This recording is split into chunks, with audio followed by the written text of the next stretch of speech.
Assalamualaikum warahmatullahi wabarakatuh. Salam sejahtera rekan-rekan semua. Jumpa lagi dengan saya. Kali ini saya akan membawakan tentang tips meraih nilai sempurna pada tes wawasan kebangsaan SKD CPNS 2021 ataupun SKD Sekolah Kedinasan, PTN, Sekolah Tinggi Intelijen Negara, dan yang lainnya tahun ajaran 2021. Kalau lolos seleksi SKD adalah tujuan Anda, maka Anda sudah berada pada channel yang tepat. SLS, Solusi Lolos Seleksi. Karena di SLS, Anda akan mendapatkan semua jawaban yang Anda butuhkan. Selain tips meraih nilai sempurna, saya juga akan membahas dan mengulas tuntas kisi-kisi TWK pada seleksi CPNS dan seleksi pendidikan kedinasan tahun 2021, serta setelah itu saya akan menyajikan contoh-contoh soal TWK yang terkini disertai dengan pembahasan yang komprehensif serta eksklusif. Oke guys, sebelum saya mulai, silakan Anda klik like dan share kepada teman-teman Anda yang sedang berjuang juga untuk masuk sekolah kedinasan atau sedang mengikuti seleksi CPNS. Dan jangan lupa juga untuk klik subscribe sehingga Anda akan mendapatkan video-video kami yang terkini.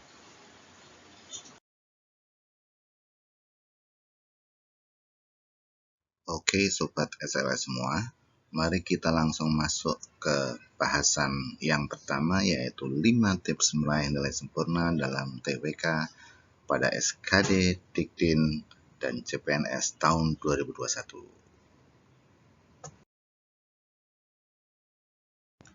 Tip yang pertama adalah be a big picture person.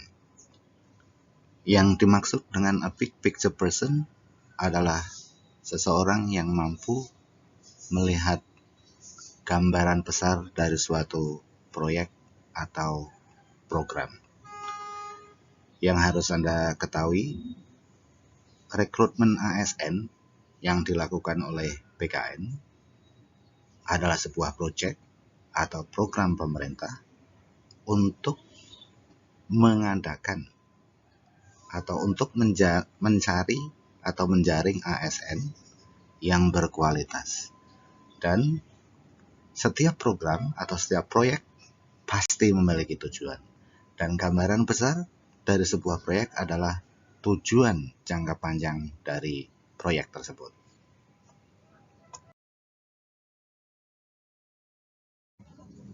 Untuk mengetahui gambaran besar dari sebuah proyek atau program, dalam hal ini rekrutmen ASN baik melalui sekolah kedinasan maupun jalur seleksi CPNS terbuka, Anda harus membaca dokumen terkait. Dalam hal ini, Anda harus membaca Peraturan Menteri Pemberdayaan Aparatur Negara dan Reformasi Birokrasi Republik Indonesia yang terkait. Ini saya mengambil contoh dari Permen Pan RB tahun 2019.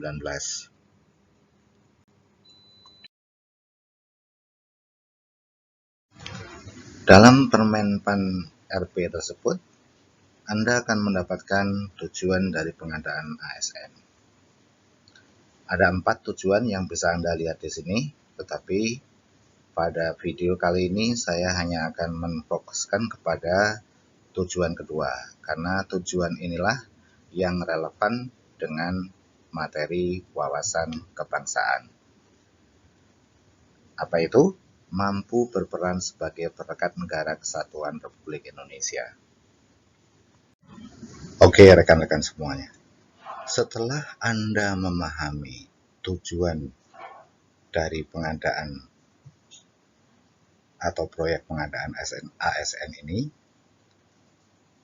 yang salah satunya adalah untuk memperoleh CPNS atau ASN yang mampu berperan sebagai perekat negara Kesatuan Republik Indonesia, maka ketika menjawab soal-soal TWK, Anda harus menunjukkan atau Anda harus mampu memilih jawaban-jawaban yang menunjukkan bahwasanya Anda adalah seseorang yang mampu berperan sebagai perekat negara Kesatuan Republik Indonesia. Manfaatnya sangat besar dengan memahami big picture atau gambaran besar atau tujuan jangka panjang dari proyek pengadaan ASN ini.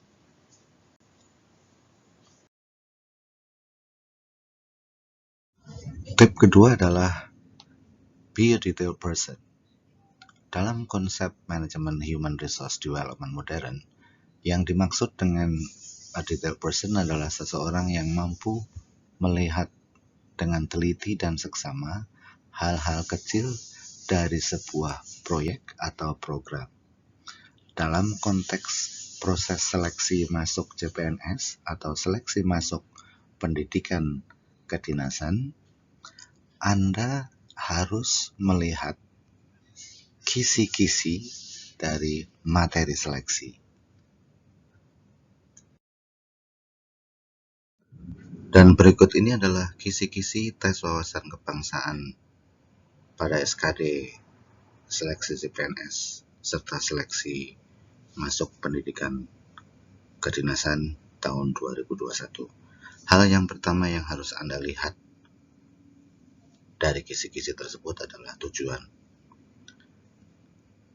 Menurut Permenpan RB, tujuan dari tes wawasan kebangsaan adalah untuk menilai penguasaan pengetahuan dan kemampuan Anda dalam menerapkan nilai-nilai nasionalisme. Yang kedua, integritas. Yang ketiga dan keempat adalah nilai-nilai bela negara dan pilar negara. Serta yang terakhir adalah untuk menilai pengetahuan dan kemampuan Anda dalam menggunakan bahasa Indonesia sebagai bahasa pemersatu bangsa. Sebetulnya, kisi-kisi ini merupakan jabaran dari gambaran besar dari proyek pengadaan ASN yang tadi sudah kita sebutkan, yang tujuannya adalah untuk mendapatkan ASN yang mampu merekat negara Kesatuan Republik Indonesia. Individu yang mampu mempersatukan negara Republik Indonesia adalah individu-individu yang memiliki nilai-nilai nasionalisme dan memiliki serta memahami nilai-nilai integritas, bela negara, serta memiliki pengetahuan dan kemampuan di dalam menggunakan bahasa Indonesia sebagai bahasa pemersatu.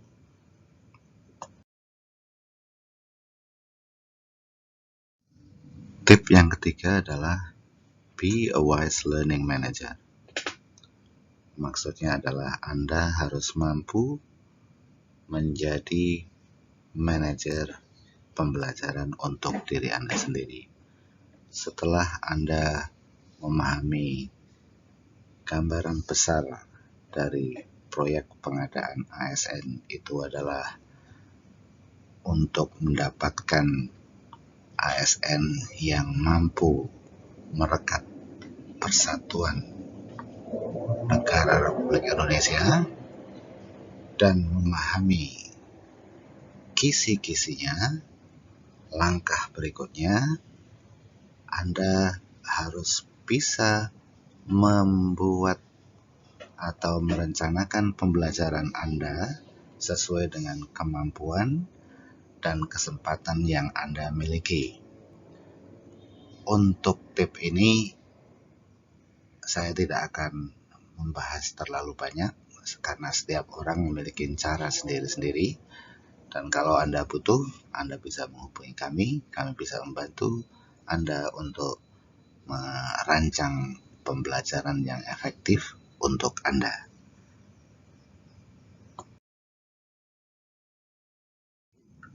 Tip berikutnya adalah be a smart learner.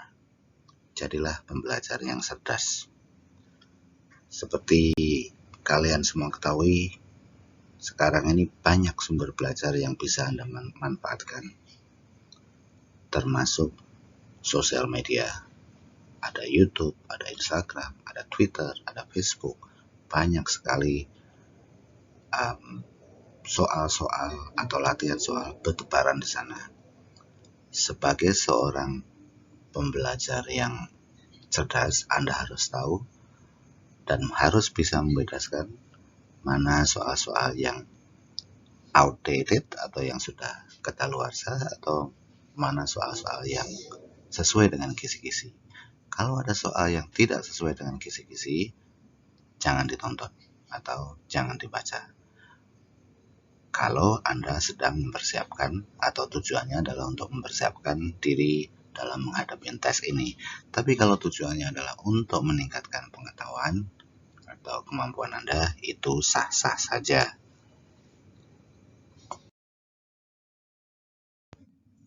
Tip yang terakhir adalah be a smart and confident test taker. Tip ini lebih kepada pada saat hari H Anda menjalani tes, Anda harus punya keyakinan, Anda harus percaya diri, tapi tidak boleh overconfident. Anda harus percaya diri dengan kemampuan Anda, dengan usaha Anda. Hasil Anda serahkan kepada Tuhan Yang Maha Kuasa. Oke guys, itu tadi adalah 6 tips untuk meraih nilai sempurna pada tes wawasan kebangsaan. Yang pertama tadi adalah be a big picture person. Kemudian yang kedua, be a detail person. Yang ketiga, Anda harus bisa menjadi seorang manajer pembelajaran untuk diri Anda sendiri. Dan yang keempat, Anda harus mampu menjadi pembelajar yang cerdas. Dan yang terakhir, Anda harus percaya diri dan cerdas di dalam menjalani tes SKD ini.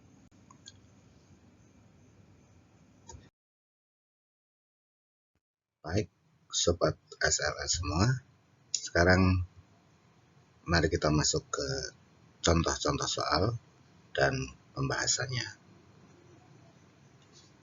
Saya akan membacakan setiap soal dan setelah itu Anda akan memiliki waktu 5 detik untuk menjawab soal dan setelah itu akan saya berikan jawabannya dan Anda bisa mengoreksi atau mencocokkan jawaban Anda dengan jawaban yang saya berikan.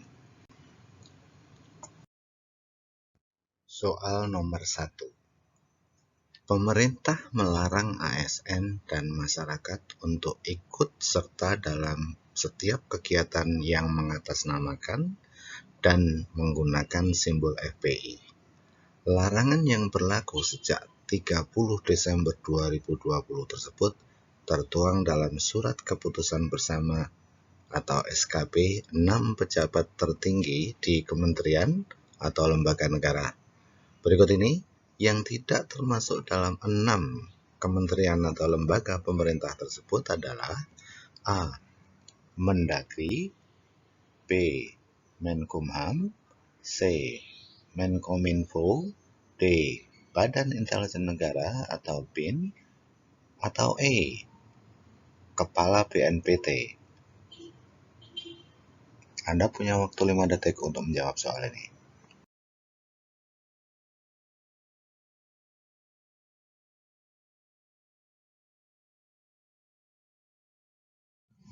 Jawaban yang tepat adalah D. Badan Intelijen Negara atau BIN. Anda bisa lihat di textbook berikut 6 lembaga atau kementerian yang menandatangani SKB pelarangan beroperasinya FPI adalah 1. Kejaksaan Agung, 2. Kepala Kepolisian Republik Indonesia. 3. Kepala Badan Nasional Penanggulangan Terorisme atau BNPT. Dan 4. Menteri Dalam Negeri. 5. Menteri Hukum dan HAM. Dan yang terakhir adalah Menteri Komunikasi dan Informatika.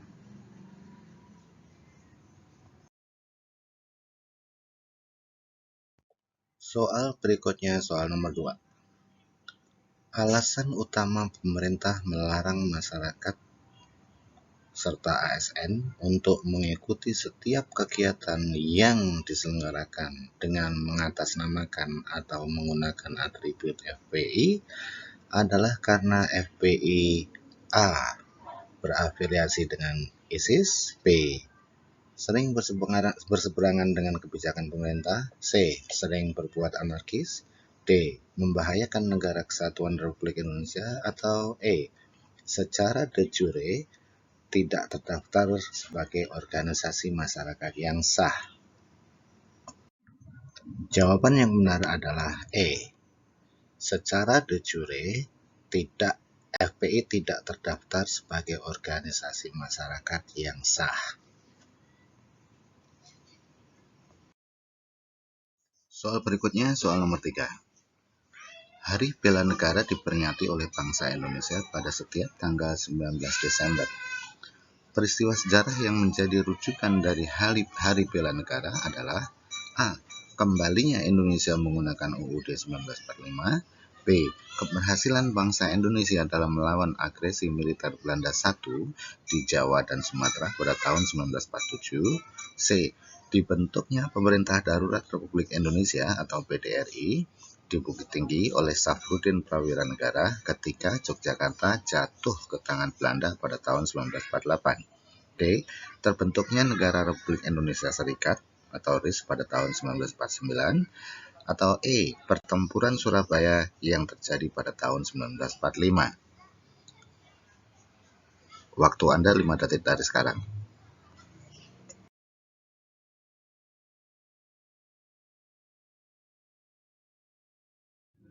Jawaban yang benar adalah C. Jadi, tanggal 19 Desember ditetapkan oleh pemerintah sebagai Hari Bela Negara untuk memperingati peristiwa sejarah yang terjadi pada tahun 1948, di mana pada saat itu Yogyakarta jatuh ke tangan Belanda. Untuk mencegah terjadi kekosongan pemerintahan, Presiden Soekarno pada saat itu memerintahkan Bapak Safrudin Prawira Negara untuk membentuk Pemerintah Darurat Republik Indonesia di Bukit Tinggi. Itu peristiwa sejarahnya. Soal nomor 4. Sejak akhir tahun 2019, wabah corona atau yang sering disebut juga COVID-19 merebak di seluruh penjuru dunia, tidak terkecuali di negeri kita tercinta Indonesia. Berbagai upaya dan kebijakan untuk menghentikan penyebaran virus pembunuh ini telah dilakukan oleh pemerintah. Akan tetapi, di tengah gencarnya upaya pemerintah melakukan upaya penanggulangan, masih banyak anggota masyarakat yang abai terhadap protokol kesehatan dan bahkan tidak percaya dengan adanya wabah ini. Menurut Anda, dari situasi ini, yang manakah dari sikap berikut yang menunjukkan sikap nasionalisme? A. Selalu mengenakan masker ketika keluar rumah. B. Menjaga diri dengan menjalankan pola hidup sehat dan menerapkan protokol kesehatan. C. Menjalankan kebijakan work from home dengan penuh tanggung jawab. D. Ikut serta mengamanyakan protokol kesehatan agar wabah global ini bisa teratasi. Atau E. Selalu berolahraga agar tetap sehat dan kuat. Anda punya waktu 5 detik untuk menjawab.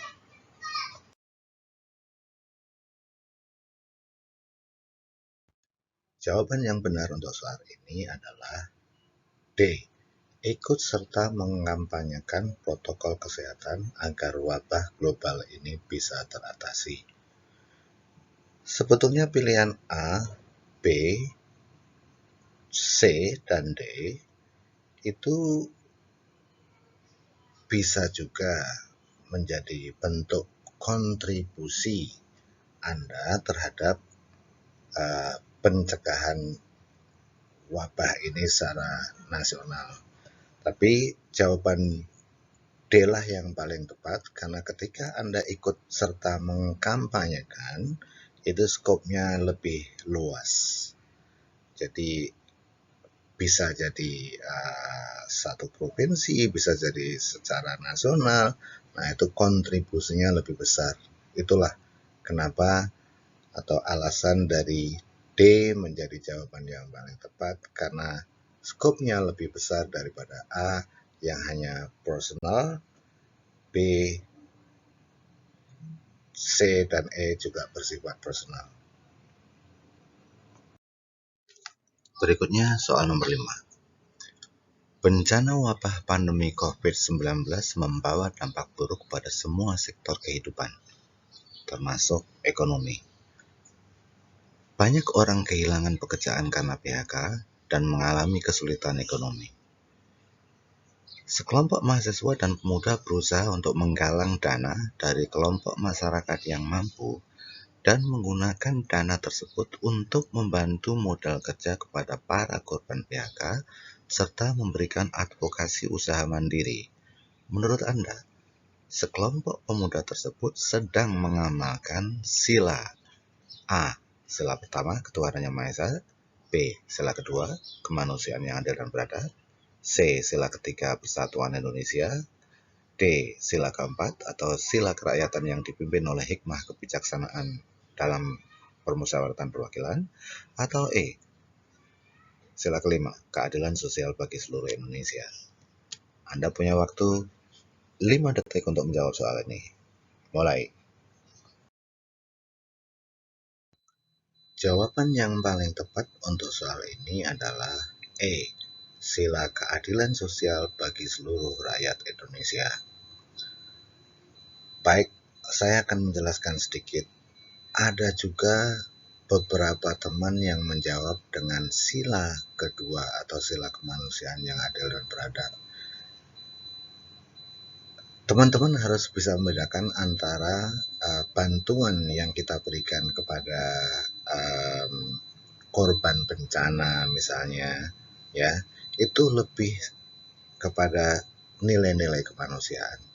Tapi kalau bantuan itu bersifat ekonomis atau meningkatkan kemampuan ekonomi seseorang, ya, itu sila kelima. Oke, kawan-kawan. Untuk lebih jelasnya, mari kita lihat lagi ke butir-butir Pancasila. Saya mau merujuk kepada sila kedua, butir 7, yang bunyinya adalah gemar melakukan kegiatan kemanusiaan. Dan contoh dari kegiatan kemanusiaan adalah memberikan bantuan kepada pihak lain atas dasar rasa kemanusiaan. Contohnya misalnya kita memberi bantuan kepada korban bencana alam dimanapun itu terjadi, tidak terbatas di negeri kita sendiri, ya, termasuk misalnya kejadian bencana alam di luar negeri sana, kita memberikan bantuan, ya. Bantuannya bisa berupa obat-obatan, bahan makanan, tenda, alat-alat mandi, atau hal-hal yang dibutuhkan oleh para korban bencana tersebut. Itu namanya bantuan kemanusiaan.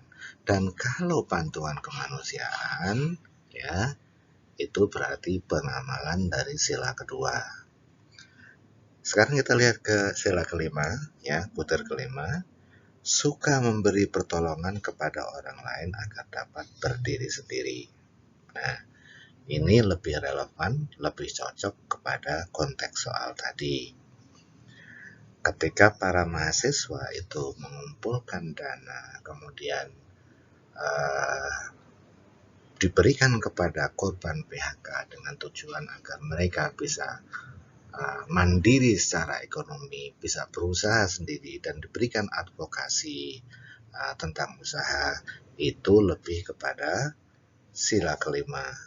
memberi bantuan atau pertolongan agar seseorang mandiri secara ekonomi. Begitu penjelasannya, rekan-rekan semuanya. Semoga bisa bermanfaat dan membantu bagaimana Anda memahami sebuah bantuan, apakah itu bantuan kemanusiaan, apakah itu bantuan ekonomi. Kalau bantuan kemanusiaan, sila kedua. Kalau bantuan yang bersifat memberdayakan ekonomi, itu sila kelima. Jelas ya? Oke. Soal nomor 6. Seperti Anda ketahui, banyak kawan-kawan kita yang berprestasi mendapatkan kesempatan untuk menuntut ilmu di berbagai perguruan tinggi ternama di luar negeri. Mereka belajar sesuai bidangnya masing-masing, dan sebagai warga negara Indonesia, mereka tetap berkewajiban untuk melaksanakan tugas bela negara sesuai dengan profesinya di negara tempat mereka belajar sekarang. Menurut Anda, yang merupakan wujud bela negara seorang pelajar di luar negeri adalah A. Mengumpulkan informasi intelijen untuk kepentingan bangsa dan negara. B. Membantu pemerintah meningkatkan ekspor ke negeri tempat mereka belajar. C. Membantu meningkatkan volume impor ke Indonesia. D. Mengembangkan ilmu pengetahuan sesuai bidangnya masing-masing untuk kepentingan bangsa dan negara. Atau E. Memberikan informasi penting kepada pemerintah Indonesia. Anda punya waktu 5 detik untuk menjawab dari sekarang.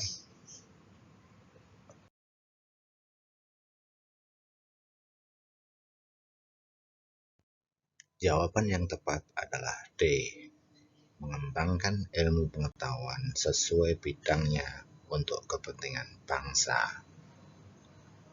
Menurut saya sudah sangat jelas, jadi tidak harus saya jelaskan lagi. Kita lanjut ke soal berikutnya. Soal nomor 7. Sesuai dengan pembukaan Undang-Undang Dasar 1945, alinea 4, salah satu tujuan berdirinya negara Indonesia adalah untuk menjaga ketertiban dunia berdasarkan kepada kemerdekaan, perdamaian abadi, dan keadilan sosial. Oleh karena itu, pemerintah Indonesia sering mengirimkan pasukan perdamaian di negara-negara yang berkonflik. Menurut Anda, kebijakan ini adalah bentuk dari implementasi dari sila A. Sila ke-1, B. Sila kedua, C. Sila ketiga, D. Sila keempat, atau E. Sila ke-5, keadilan sosial bagi seluruh rakyat Indonesia. Waktu Anda 5 detik dari sekarang untuk menjawab soal ini. Jawaban yang tepat untuk soal ini adalah C. Sila ketiga, Persatuan Indonesia. Untuk bisa menjawab soal-soal tentang pengamalan Pancasila, ada baiknya kalau teman-teman sekalian membaca lagi butir-butir dari Pancasila. Anda bisa lihat ke sila ketiga, butir kelima, menjawab soal ini, yaitu memelihara ketertiban dunia yang berdasarkan kemerdekaan, perdamaian abadi, dan keadilan sosial. Jelas ya rekan-rekan? Oke.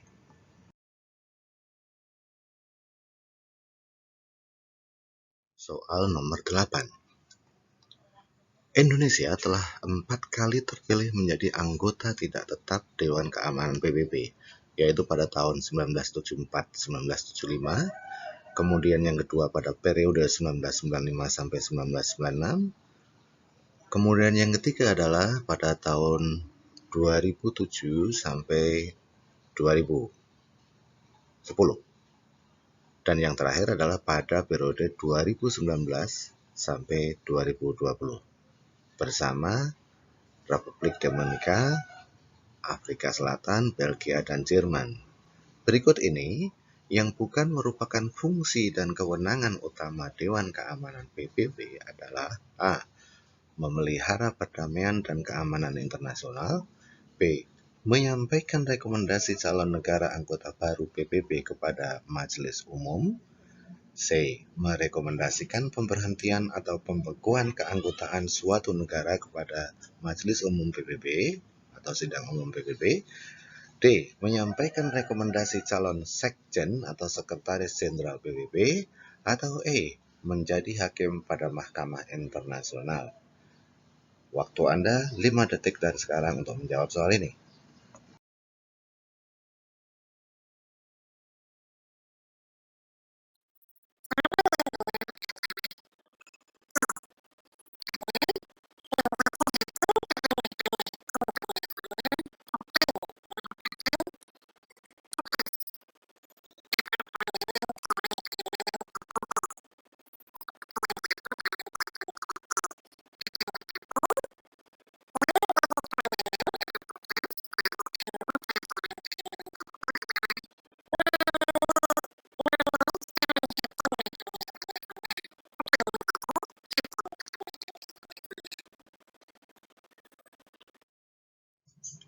Soal berikutnya, soal nomor 9. Dalam sebuah rapat pengurus masjid, Ahmad mengusulkan agar volume speaker masjid pada waktu azan subuh tidak terlalu besar. Hal ini ia lakukan dengan alasan untuk ketentraman bersama. Menurut Anda, tindakan Ahmad mengusulkan pendapatnya dalam sebuah rapat merupakan implementasi dari sila A, sila ke-1, B, sila kedua, C, sila ketiga, D, sila keempat, atau E, sila kelima? Anda punya waktu 5 detik dari sekarang untuk menjawab. Jawaban yang tepat adalah D, sila keempat. Kerakyatan yang dipimpin oleh hikmah kebijaksanaan dalam permusyawaratan dan perwakilan. Untuk dapat menjawab soal ini, Anda harus melihat pada induk kalimat. Induk kalimatnya adalah Ahmad mengusulkan. Kegiatan memberikan usul dalam suatu rapat itu adalah salah satu bentuk dari pengamalan sila keempat. Sedangkan ada sebagian teman-teman yang menjawab sila ke-1 karena mereka terdistraksi ya atau terkacaukan oleh anak kalimat volume speaker masjid pada waktu azan subuh. Nah, ini adalah anak kalimat, jadi tidak begitu berpengaruh karena yang paling utama adalah induk kalimatnya, yaitu kegiatan mengusulkan ide atau pendapat. Jadi, untuk soal ini jawaban yang tepat adalah sila keempat. Soal nomor 10. Mengabdi kepada bangsa dan negara merupakan hak dan kewajiban setiap warga negara dan dapat dilakukan sesuai dengan profesi masing-masing. Akan tapi, jika suatu ketika negara dalam keadaan darurat dan genting akibat serangan musuh, maka sikap yang tepat yang harus Anda lakukan sebagai aparatur sipil negara sekaligus sebagai warga negara Indonesia adalah A. Menunggu perintah dan permintaan pemerintah untuk berperan serta, B. Ikut berjuang dan mempertahankan negara jika dibutuhkan. C. Berinisiatif untuk mempertahankan dan menyelamatkan diri dan sanak keluarga. D. Berperan aktif dalam upaya pembelaan negara dengan penuh kesadaran. Atau E. Memanfaatkan situasi yang ada untuk keselamatan diri dan keluarga. Waktu Anda 5 detik dari sekarang untuk menjawab soal ini. Jawaban yang benar adalah D. Berperan aktif dalam upaya pembelaan negara dengan penuh kesadaran. Berikutnya soal nomor 11. Menurut Undang-Undang Nomor 5 Tahun 2014 tentang Aparatur Sipil Negara, setiap pegawai ASN wajib bersumpah setia kepada NKRI dan Pancasila. Dasar sumpah tersebut bagi seorang ASN adalah A. Pancasila sebagai wawasan hidup bangsa. B. Pejabat negara harus setia terhadap NKRI. C. Pancasila merupakan landasan hukum bangsa. D. NKRI dan Pancasila adalah warisan budaya bangsa. Atau E. Pancasila penting dalam membentuk perilaku ASN. Anda punya waktu 5 detik untuk menjawab dari sekarang. Jawaban yang tepat adalah A. Pancasila sebagai wawasan hidup bangsa. Anda lihat di textbook berikut, landasan pengambilan sumpah setia terhadap NKRI dan Pancasila bagi ASN atau pejabat adalah Pancasila ditempatkan sebagai pandangan hidup sehingga dalam praktek penyelenggaraan negara, para ASN dapat memiliki wawasan hidup bangsa, hakikat nilai, dan moralitas untuk membangun karakter. Soal nomor 12. Tiga fungsi utama aparatur sipil negara adalah sebagai pelaksana kebijakan publik, pelayan publik, serta sebagai perekat dan pemersatu bangsa. ASN juga memiliki tugas sebagai bagian dari penyelenggara negara. Dalam menjalankan tugasnya, baik buruknya perilaku seorang penyelenggara negara dalam menjalankan tugas dan kewenangannya dapat dilihat dari dua aspek, yaitu A. Aspek integritas dan komitmen, B. Aspek kinerja dan komitmen, C. Aspek prestasi dan integritas, D. Aspek etika dan perilaku, atau E. Aspek norma dan etika. Waktu Anda 5 detik dari sekarang untuk menjawab.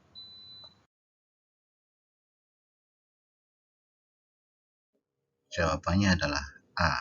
Aspek integritas dan aspek komitmen.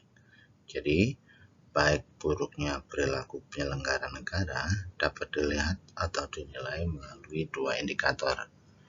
Indikator yang pertama yaitu indikator internal adalah integritas, dan yang kedua indikator eksternal adalah komitmen dalam penyelenggaraan negara. Berikutnya soal nomor 13.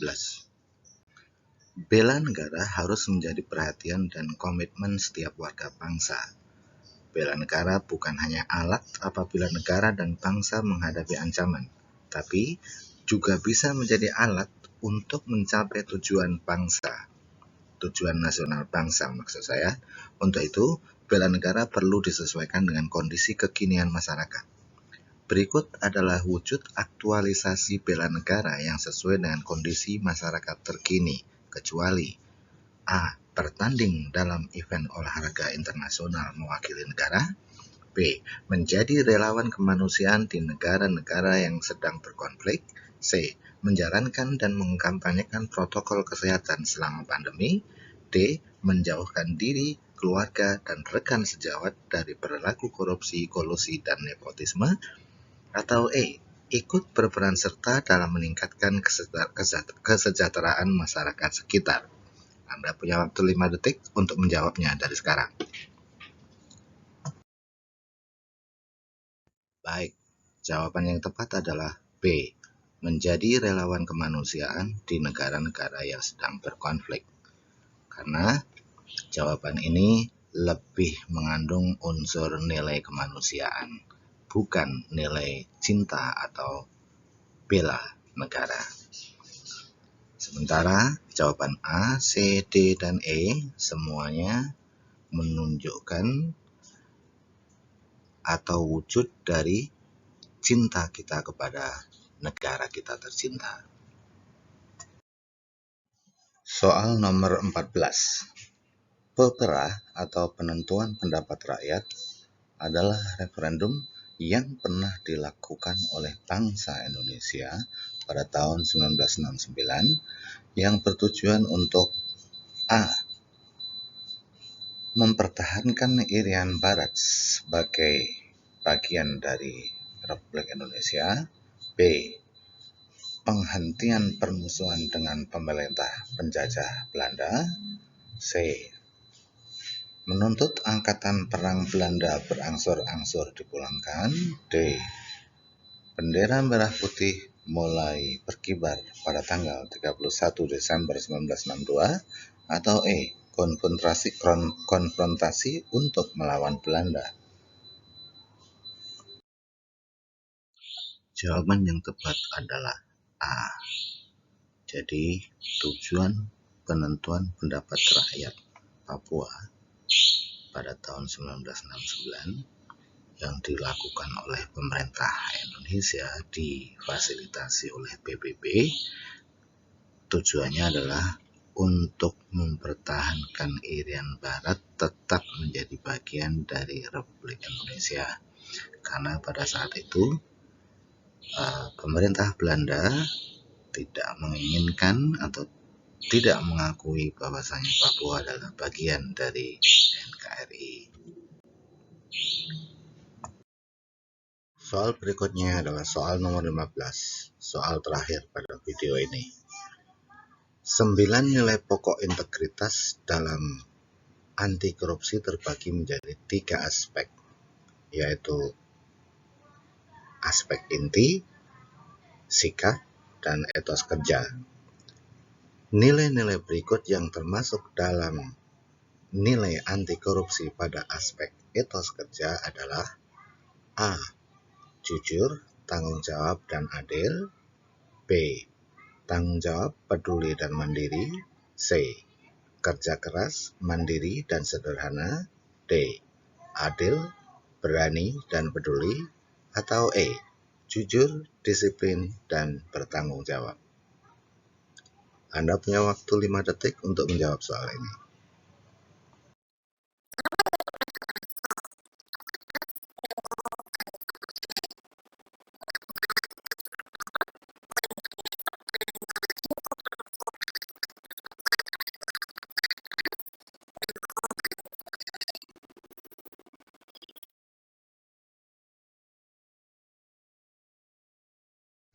Oke, sobat SLS semua, sampai di sini dulu video ini. Thanks for watching, dan jangan lupa untuk klik like, subscribe, dan share ke teman-teman Anda yang juga sedang mempersiapkan mengikuti seleksi masuk sekolah kedinasan maupun seleksi CPNS. Sampai ketemu lagi di video berikutnya. Wassalamualaikum warahmatullahi wabarakatuh. Salam sejahtera semuanya. Semoga video ini bermanfaat buat kalian semuanya. Amin.